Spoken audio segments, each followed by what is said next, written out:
Today I attended Austerity and Us, a conference discussing the economic crisis. The event brought together activists from across Brighton and Hove. I took the opportunity to speak to members of Hands Off Hove Park and Free University Brighton about their respective projects and why they became involved. Well, there's a plan, a proposal to turn Hove Park School into an academy school, and as a parent of two daughters at the school, I'm not in favour of that. I think it's a distraction from the school's overall purpose, which is to provide a high standard of learning for the children. Academy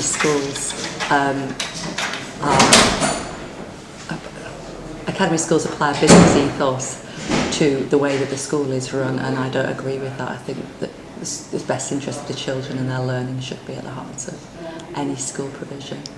I think my decision to get involved in this campaign is probably personal and political. It's very personal because it's my children that are at that school, and I care passionately about the kind of education and the kind of ethos that education is provided within.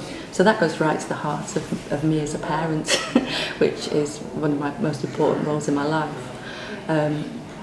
But the wider political agenda, where assets that are owned by all of us, i.e. our very schools, are being hived off to unknown, unaccountable trustees, which are the people that would run this school if it's taken out of local authority control. We've no idea who they are, we don't elect them, and we don't have any way of getting rid of them or going to a higher authority, because the only other higher authority is the Department for Education, which is wholly committed to this academy's agenda at present, and it's highly politicised for that reason.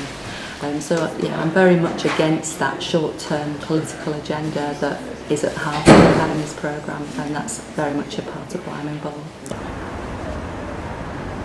Yes, I did see a problem and wanted to not solve it, but to address it or offer something alternative, really. So my own experience of education, I've got a couple of degrees. My first degree was in electronics, and we did a module on economics, and what I was taught in economics through my degree was very much from a capitalist point of view, and every other alternative economic theory was quite ridiculed, and I had done enough reading to know that actually that wasn't the full picture.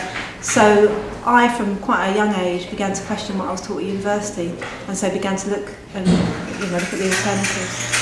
So I do think there is a whole gap there in education, and people can't often find what they want to learn. So a lot of people do like self-learning. So all we're doing really with the Free University is bringing people together who have common interests and actually letting them explore in a facilitated way their own education progress, I guess. I think there's something about Brighton in that there's a lot of content here. There's a lot of activism. There's a lot of alternative stuff going on. It's an alternative movement. So yes, it fits in very well with that, and it's something that the Free University can tap into.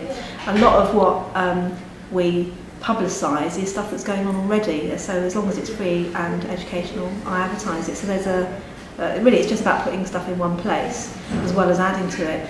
But the Free University movement is going on across the world. There's about 7 or 8 free university type projects in the country, all in very different places like Manchester, Edinburgh, Lincoln. So I don't think it's just about Brighton. I think that there's an appetite and an interest for it around the world.